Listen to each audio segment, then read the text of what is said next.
from COVID in Erie County alone, 800,000 in our country, and unfortunately many of those deaths could have been prevented if individuals had been vaccinated.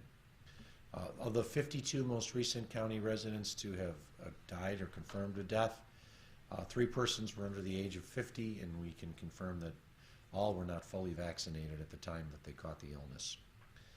And for Erie County COVID-19 deaths since July of 2021, the average age of those who were fully vaccinated, just remind you, fully vaccinated is still confirmed to be 2 weeks after 2 doses of the Pfizer and Moderna, and 1 dose of the Johnson & Johnson. That may change in the future, but it's still the older standard. The average age was 82. For those who were not fully vaccinated, the average age is 71. And as we've noted lately, not everyone, but almost everyone under the age of 60 who's died from COVID-19 in Erie County in recent months was not fully vaccinated. Erie County responds. Well, let's talk about New York response first. As we know, the governor announced last week a mask and vaccine requirement for all indoor public spaces that went into effect yesterday. It will be reassessed in January 15th to prevent further shutdowns. This is a little bit greater mask requirement than we had implemented in Erie County. In Erie County, we required it for all indoor public spaces. What the governor has done is required it for all places, basically, except for private residences. So businesses, even if you have a back area where that is not open to the public, required to have your staff wear a mask. In Erie County, our mask requirement was such that as long as it was not a public-facing location, like a manufacturer where the public didn't tour the floor, things like that, we were not requiring masking. The governor has issued, through the Department of Health Commissioner in New York State, Mary Bassett, an order requiring everyone, basically, except those that are in their own private residence, to wear a mask. And I do thank the governor for taking certain action to do this. We see the numbers across Erie County. We know what we were dealing with. We've seen the declination in cases, hospitalizations, and making comparisons to our friends in the rest of Western New York. We believe the mask mandate made a difference in Erie County to help us reduce our numbers, especially as compared on what would be considered the per capita basis, the positivity rates, as well as the 100,000 average population over 7 days compared to the rest of Western New York. Masks work, in our opinion, and that's why I do thank the governor for taking that action, but also for calling up the National Guard to help at Terrace View, the ECMC nursing facility, as well as providing assistance to ECMC from the Northwell, which is a major hospital system in the southern part of New York State, bringing some nurses up to help ECMC with its issue, because while our hospitalizations have declined, ECMC is still basically at 100% of its patient count. Now, Erie County implemented a 4-phase approach to reduce cases and control hospital capacity. Of course, we've been in phase 1. Now we have phase 2, which would be a vaccine mandate, phase 3, capacity restrictions, phase 4, shutdowns. We said we would review after approximately 3 weeks of data. So yesterday we sat down, our policy group met, we made a determination based on what we've seen. We are staying in phase 1. So Erie County will remain in phase 1 as amended by New York State. I have to say as amended, because of course the governor instituted a mask mandate which is a little more restrictive than what we have in Erie County. So that is the rule. That is the rule because it came from the governor. So we will stay in phase 1, the mask mandate, or you could have a vaccine requirement as long as everyone's vaccinated and you confirm it through your review of people at the door. But we've seen some positive notes. It's not great what we're seeing in general, but we have said positive notes, which is recent reduction in new cases, positivity rate in cases per 100,000 over a 7-day period. Erie's positivity rate in new cases is 2 to 3% lower than all other Western New York counties that did not have a prior mask mandate, and of course until the governor implemented it. New York State mask rules will now apply to more locations. We had it for the public-facing locations. Now it applies for basically every public location when we meet, including private businesses. It just does not apply to private residences. And hospital capacity in the county is stabilized. We are not seeing that trend upward. Since we did the mask mandate, we've sort of leveled off and we've kind of stayed like that. That's a good thing. We want to see that number go down. We feel confident in the long run it will go down if we continue to adhere to the rules. So, phase 1 stays in place. Masking works. We know it works. Please wear a mask. Because my mask protects you, your mask protects me, and together we will protect each other so that we can get through this most recent wave of COVID. With that, I'm going to turn it over to Dr. Burstein to talk a lot more about some of the things we're doing, including programs that we have upcoming to distribute masks to the public, as well as, of course, the vaccination clinics we have. So, Dr. B.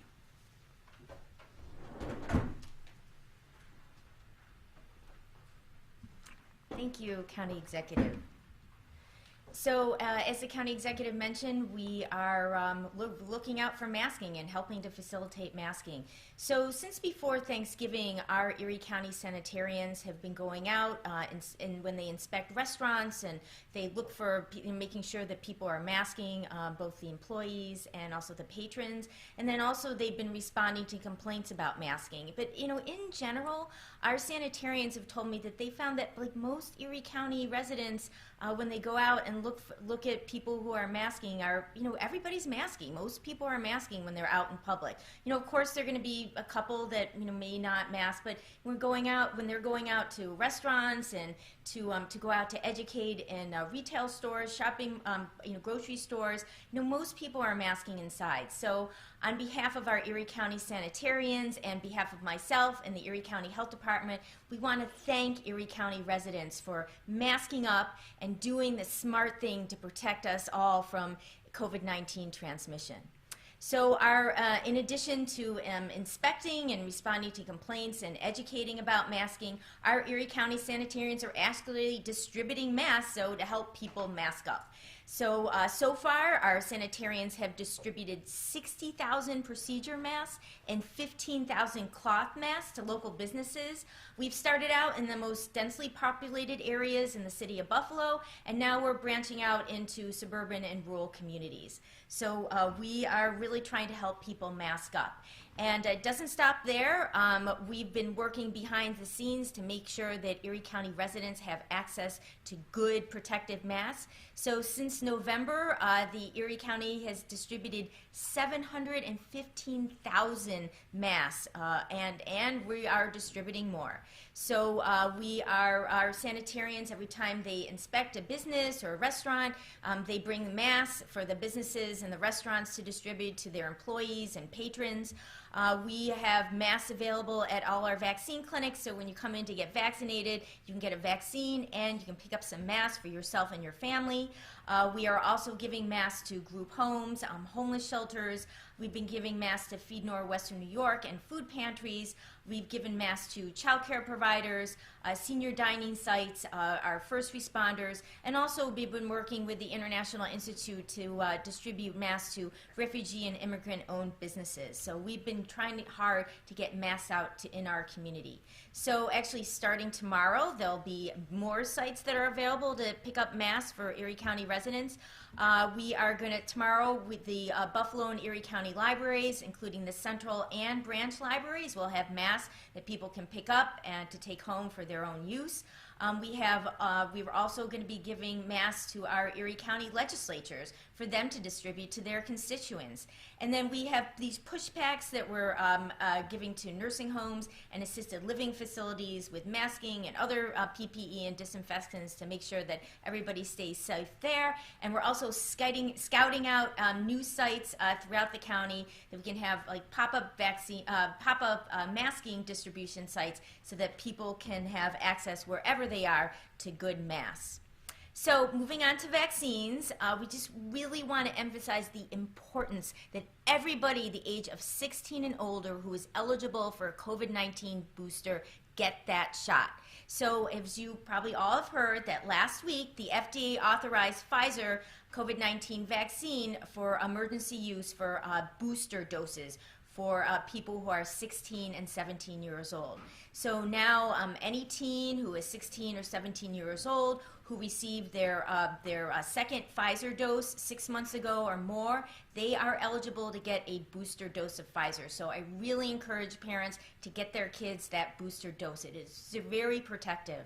Also, anybody who is 18 years or older who received their second Pfizer or Moderna vaccine 6 months ago, or who received their Johnson & Johnson COVID-19 vaccine at least 2 months ago, are eligible for that booster dose. So really want to encourage everybody who is eligible to get a booster dose to get that shot. It is so protective. We know that with these emerging variants in our community, like the Omicron, and there can be other variants coming in, the booster dose is essential to protect people. We know from, there have been some good data published that that 2 doses of the mRNA and 1 dose of Johnson & Johnson is probably not enough to protect us for these new variant strains. So it's really important to get that booster dose to protect against the variant strain and this Delta strain that can be very deadly. And so we have many vaccine clinics throughout Erie County, both through working with our Erie County staff and with our partners. Just to facilitate, make the appointment more streamlined, we'll encourage everybody, whether they go to our vaccine clinic or another vaccine clinic, is to bring your vaccine card and a photo ID. It's available. It'll just speed up the process of registration. So we at the Erie County Health Department, we have various vaccine clinics where we're offering Pfizer and Moderna to all ages 5 and up throughout the county. So we have a little schedule now where on Mondays we're at the Amherst Adult Day Services near the Amherst Senior Center. Tuesdays we're at the Delavan Grider Community Center. Wednesdays we're at Chestnut Ridge Park in Orchard Park. Thursday, we're at Elmo Meadows Park, and on this Friday, we're going to be at the Orchard Park Fire Company. So all our vaccine clinics operate between the hours of 11 a.m. to 7 p.m.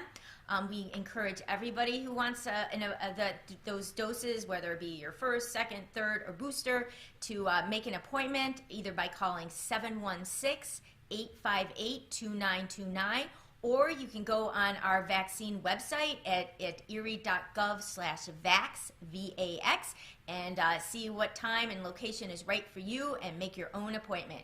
We do welcome walk-ins, so people who like, hey, I'm in the area, I might as well get a vaccine. Of course, we prioritize people with appointments, so the best time for walk-ins to walk into one of our clinics is between the hours of 5 and 7. Usually our clinics are not that busy, and it's really easy for us to accommodate walk-ins. So we also have some brick-and-mortar vaccine locations. We're at every day, Monday through Friday, we're at ECC South between the hours of 12 and 4, except on Wednesdays we're open till 7. Also, we are partnering with Buffalo Home Care. They are offering vaccines for the Erie County Health Department at their 490 Delaware Avenue office, and also they have a new location at 5847 Transit Road in East Amherst. It's really in the in the middle of that big strip mall restaurant shopping area. So they are open weekdays between 9 and 8. So on your way home from work, you can stop in and get a vaccine. Take your kids after school, and on the weekends they're also open from 9 to 5. And so if we give other options for COVID-19 vaccination, so say you want a vaccine, but it's you prefer get the vaccine in the comfort of your own home, we can do that for you. We have our Vax Visits Program. Again, all you have to do is call 716-858-2929, and we will give your information to Buffalo Home Care, and they will contact you and arrange a time that is convenient for you to come out to your home and get a vaccine. If you want to see where all our sites are, you can go to our Erie County website at erie.gov/vax, V-A-X. If you want to see where all the sites are in the community, that even are not ours. You can go to the vaccines.gov website and just to look at where else vaccines are being offered. We know that many pediatricians' offices and community providers are offering the vaccine to their patients in their offices, so check with your provider if that's a place where you'd rather get a vaccine. And we're also still partnering with schools throughout Erie County to set up vaccine clinics in the schools, including in the Buffalo Public Schools. So more to come on that. So, again, with just in terms of controlling COVID-19 spread, it's so important to know your status. If you have symptoms of COVID-19, even if they're like tiny sniffles, even if you've been fully vaccinated and boosted, it's so important to know your status and get a COVID-19 test. So we are offering free testing through our Erie County Public Health Lab. Monday through Fridays, we have molecular PCR testing. Usually the results are back between 1 and 3 business days. Usually it's on the shorter side, between 1 to 2 days. We also offer our point-of-care rapid molecular diagnostic testing for symptomatic K through 12 students and staff. And all our, to say that all our positive PCR specimens are sent to UB to do genetic sequencing. So we are on the lookout. We're partnering with UB just to make sure that we know if there are any variants like the Omicron in our community. So far, the UB has not found any Omicron, but anything can happen.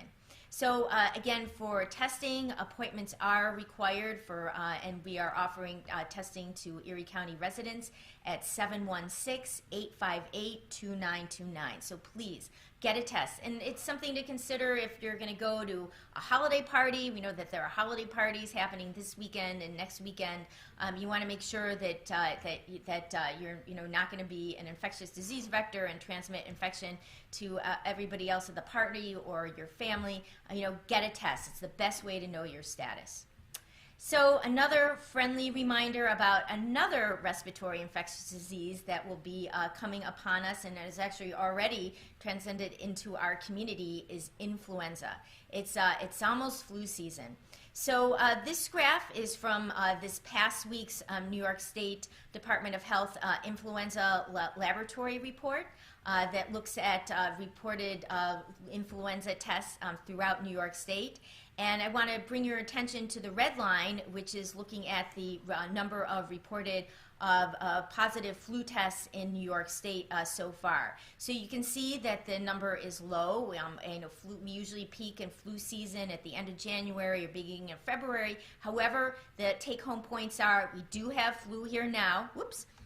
It is here now. It's something that we have to protect ourselves against. And you can see that the red line curve is much steeper than the brown curve, which was from 2019, or the blue curve, which is from 2018. So we really have to be careful because we have more flu now than we have in the past 3 years. So the best way to protect yourself against influenza illness is to get a flu vaccine. You can get a flu vaccine at the same time you get a COVID vaccine, the day before, the day after. It doesn't matter. When you receive one dose doesn't matter where you receive a dose of the other. So please talk to your healthcare provider, talk to your pharmacy. Get a flu vaccine because that is another infectious disease that can cause significant illness. And we know the hospitals are already full, almost at capacity, although we're leveling off with COVID-19 admissions. We don't want to see another burden of influenza admissions into our hospital and overwhelming them again. So I'm going to turn over to our county executive for questions and answers.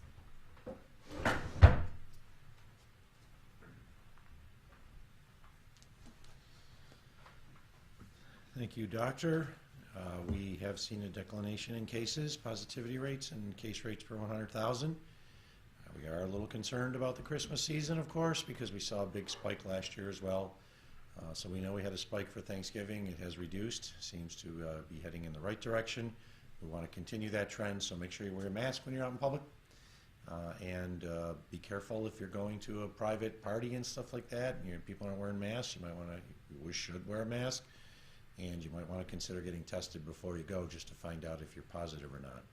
So we will entertain questions, and we'll start with Channel 2, Kelly Dudzig. Are you on, Kelly? I am here. Thank you for taking my question. So, with mask compliance high in Erie County right now, where are you finding the bulk of the spread happening, especially in that 30 to 39 age group where the cases are higher than the other age groups? I'll turn it over to Dr. Burstein. We are seeing some transmission, of course, still among family units, but in the 30 to 39, it kind of ranges all over the place. So I'll turn it over to the doctor.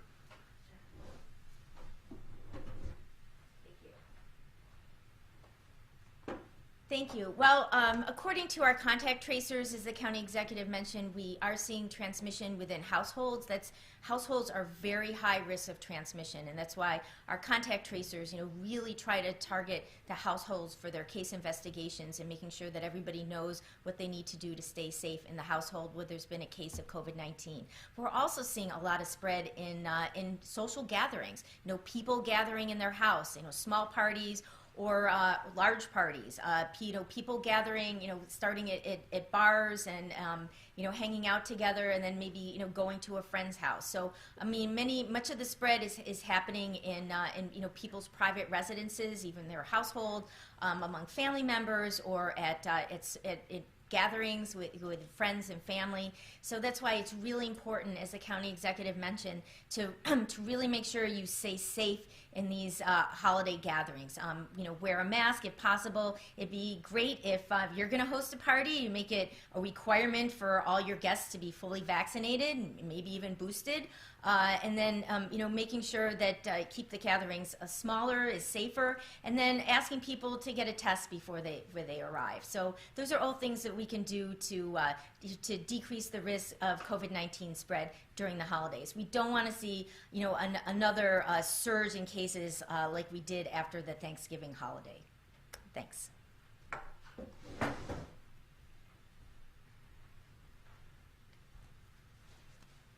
Sandra Tan, Buffalo News. Hi, thank you. A couple of questions. One, this might be for the health commissioner. Is there any difference in approach this time around through this most recent surge in contact tracing or enforcement measures that the health department is undertaking? And on an unrelated matter, for the county executive, you had previously stated that you were hopeful that you would be able to publicly announce the bones of a stadium lease deal, just the broad terms, by the end of the year. I don't know if that's still the case, and if not, when are you thinking that would be happening? Well, I'll answer the question regarding the football stadium. The discussions are ongoing. These are complicated discussions and transactions. We're not talking about the equivalent of a lease for a 3-bedroom apartment. We're talking about a potential new stadium for the Buffalo Bills for the next 30 years. There's a lot that goes into it. So the negotiations are still ongoing. Our council talks almost every day. Principals talk frequently. And I would just say that when we have an opportunity to announce a transaction, we will. We are not there yet. If we were, you would have heard about it. We would have announced it. But the discussions are ongoing. And I do know that yesterday council talked once again, the council for the Bills and the state and the county. And we continue to move forward until we reach a point where we can announce a deal. I don't want to get into the particulars of where we are at this point, but discussions are ongoing. And yes, I'd like to get it done by the end of the year. The most important thing is to get a deal done. Whether we announce it tomorrow or sometime in January, it's to get a deal done that is a fair deal for all. So I'll turn it over to Dr. Burstein to answer the first question.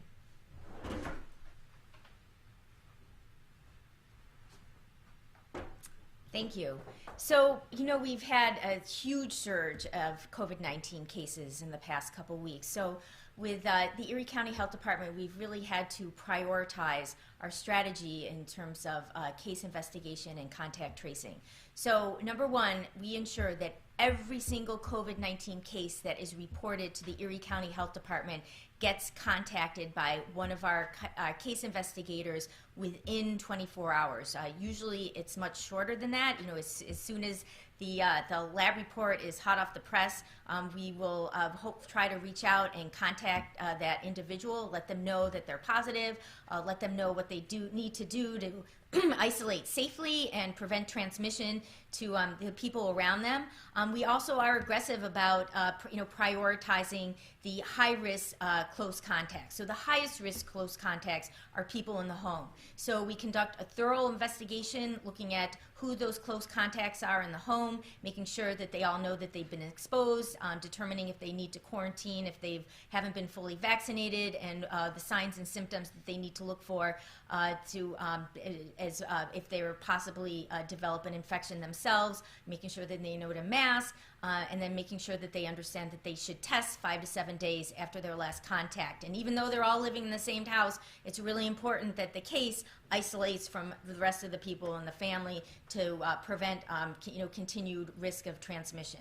So we also prioritize school contacts. So anybody in K through 12 or daycare, we make sure that we prioritize those case investigations, and we notify all close contacts in schools and daycares. Again, we see transmission there. Those are high-risk, vulnerable populations. So again, we make sure we do complete contact tracing, case investigation, contact notifications in those settings. So with just in terms of other close contacts in the community, we work closely with our cases to make sure that they understand who their close contacts are in the community that are outside the household or outside schools, and making sure that they understand that they need to notify themselves their close contacts that they're positive, their close contacts could be exposed, and they should take the appropriate precautions either to quarantine if they're not fully vaccinated, or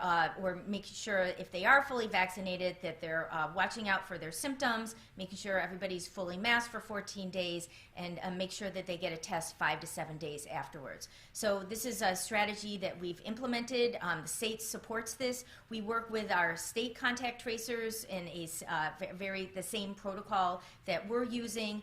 Talking to my local health department, public health directors and commissioner colleagues, many of them are adopting this strategy too. So, for people that need documentation of either their isolation or quarantine period, they can get all of that from our Erie County Health Department website. They can download those documents themselves, attest that they did isolate or quarantine and put down the specific dates, and attest, and they can use that in terms if they need to provide documentation to their employers or to their school or to whoever. So that has been our prioritization approach. So we feel that that this is working. You can see that our with masking, vaccinating, the contact tracing approach we have with prioritizing high risk close contacts, that our numbers have stabilized and even started decreasing, including in the hospital. So we will continue that approach for now, where our numbers are high, and we can reassess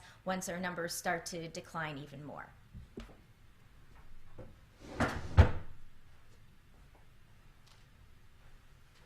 Okay, Emily Stoll from B News, do you have any questions? Yes, so I know we've talked about the numbers for who's fully vaccinated, who's only got one shot. What are the numbers looking like for boosters, and how many people are getting those? I believe we're around 25% of adults have been boosted. Doctors nodding her head with yes. We can give you the exact total. It's not where we want to be. We know the booster is the key, especially with Omicron. It seems to offer tremendous protection for Delta and Omicron. So if you have not gotten your booster, you should get your booster. Remember, you can still catch COVID even if you're fully vaccinated. COVID, the vaccine protects you. If you're boosted, it really protects you, is what the data shows, especially coming out of Europe. But we'll get you the exact number with regards to those that are boosted. We believe I think it's around 25% of those that are 18 and above. Emily Watkins, WBFO.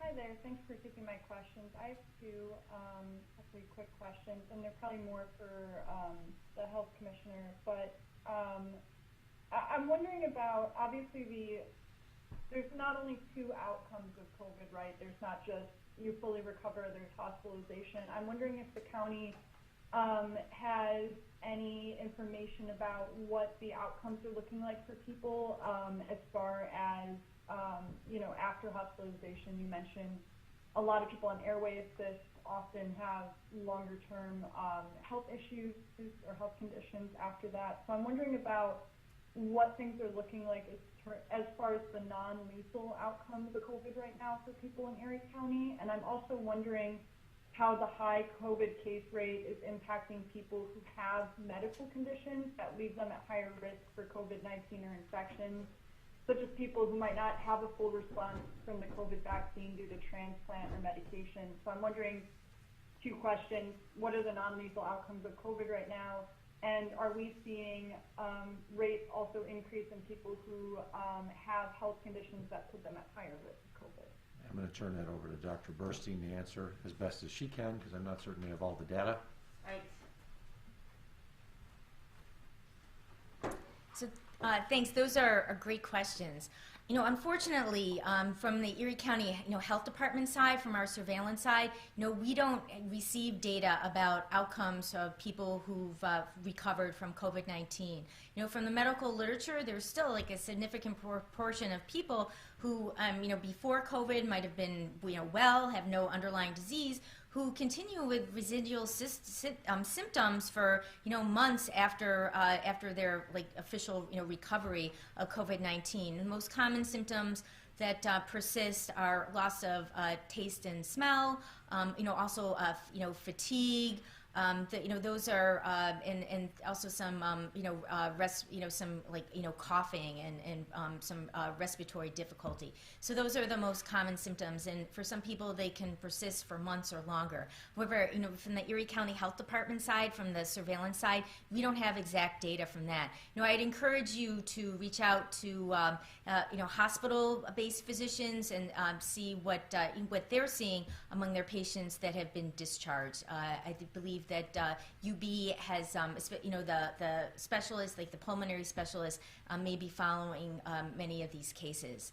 And then just in terms of the risk for people who are immunocompromised, we know that people who are immunocompromised who develop a COVID-19 infection are much more susceptible because even if they've been fully vaccinated in boosters, they still may not have the functional antibody response to protect themselves against severe illness and death.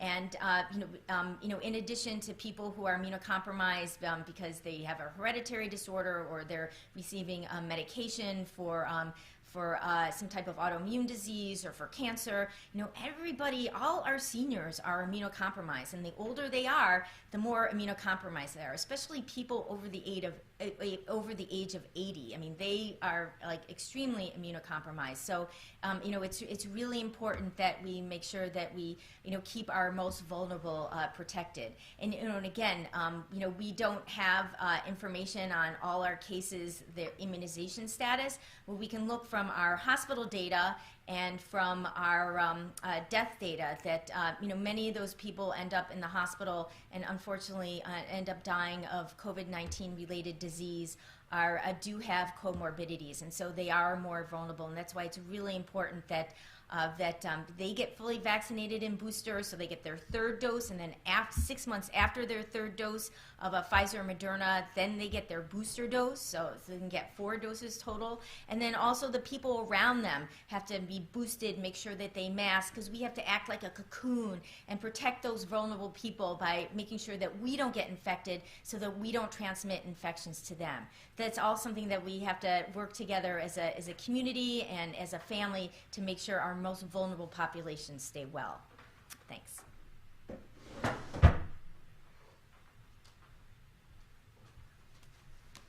Tim Wanger, WBEN, are you there, Tim? Yes, sir. Thank you, Mark. You probably heard the governor's briefing earlier today, and she was peppered with some questions about enforcement. You've had the mask mandate in place here in Erie County for a few weeks, and you cited the results of it. Enforcement is being questioned. She said that the enforcement is in the hands of the county, yet there are, municipalities, there are businesses who are not enforcing the mandate. Can you just who's enforcing it and what ramifications are that? There was a little break up there, but I think you're talking about enforcement. We have had our sanitarians go out since we issued the mask mandate. They will continue to go out. They will educate. We issue warnings before we issue fines. We generally find that if our sanitarians go out and they issue a warning, that when they return, that people are following, the businesses are following the rules, because nobody wants to be fined. And so that's good that they're actually following the rules. There's a very vocal minority that is against masking, but the majority of folks understand it. We know that. The majority of folks in Erie County, the majority of folks in New York State, the majority of folks nationwide support this as a measure to prevent the further transmission of COVID-19. So while there may be some out there who are like, I don't have the capability of doing the enforcement, some of the smaller counties, it's understandable if they have very, very small health departments in which they may have 5 or 6 people in the whole health department because the county is a very small health department. But we have the capability here. We've been enforcing all along and will continue to enforce. But the most important thing lately is businesses have been following the rules. Even those that may be begrudgingly doing it, they're following the rules. And that's the key, that businesses are following it and our sanitarians are going out. I would suggest if you have additional questions, you should contact the state and determine what the state says. The governor said something earlier, but we enforce the rules. We'll enforce the rules as they pertain to Erie County. We'll enforce the rules as it pertains to New York State. And I would just hope that media understands they need to get the fair message out. And when individuals, whether it's on the radio or television, are advocating against following the rules, they're only creating more COVID in our community. And then media outlets should be held responsible for that. Next comment. Next, you had your question, Tim. We answered it. Channel 7, WKBW.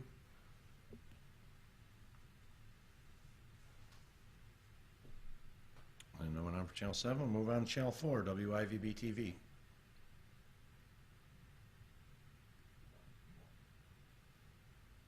And Channel 29, Fox 29. Okay, then the last question will go to Spectrum News, if Spectrum is still on. Thank you. We appreciate all the media's participation. It's important to get accurate information out to the public, as I've said before. Facts is what matters. You're entitled to your opinion, you're not entitled to your facts. The facts are that our numbers have been declining in the last week or so. Our case rates have been going down. Our positivity rates have been going down. Our rate per 100,000 over a 7-day period has been going down. We're doing better than other counties in Western New York that have not until recently had a mask mandate in place because of the governor's order. And I think that goes to show that people in Erie County are understanding the situation. They're putting on masks. They may know somebody who's gotten COVID-19 and is sick recently, or hopefully not, but I know a lot of people who've unfortunately had people who died as a result of COVID-19. So I thank everyone for following the rules, doing what's right to help protect our community. We are all in this together. We are our brothers and sisters keeper. As COVID-19 numbers increase rapidly across the United States, we need to do our best to protect ourselves here, and I want to thank everybody for taking the correct action so that we are protecting ourselves and we're keeping our case rates down and our hospitals don't get overrun with patients. Because remember, it's not just about COVID-19, it's about what happens if you're in a car accident. What happens if you are you have a heart attack? And I'll give you an example of it.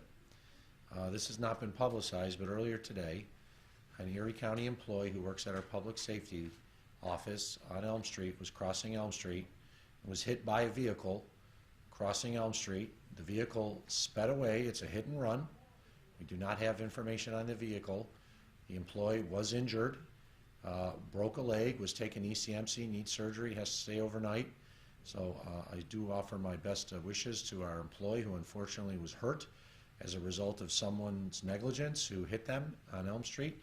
If you have information about this accident, if you witnessed it, if you got a license plate, please call our 911 dispatch center so that we can deal with this issue.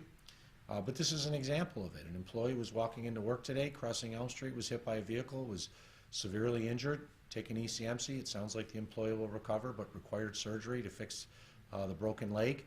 If there had been no beds available, the ICU was completely full, I don't know what that outcome might have been, but there were beds available in the ICU. And so our employee could be taken care of, and hopefully successfully will recover. This is not just about you. This is about us. This is about all of us. It's about protecting our public so that we're not only continuing and stopping the continual spread of COVID-19, but we are ensuring that there are beds available in case you are unlucky and get in a car accident or have a heart attack. It is about all of us being our brothers and sisters' keeper. I want to thank everyone for doing that. It has made a difference. We are headed in the right direction. We're doing better than other parts of New York State right now when it comes to our rates are declining while other areas are going up. And to everyone, regardless of where you live, I just ask you to wear a mask, to protect yourself and to protect others, and then we will all get through this together. Take care, and until next week, be safe and well.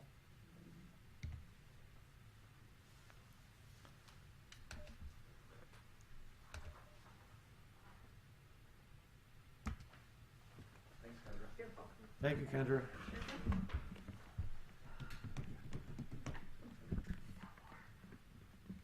Hey, you don't get to step away from the podium. Yeah. No, we go out of it. Oh my goodness. My fingers are so when I get hot. Sorry.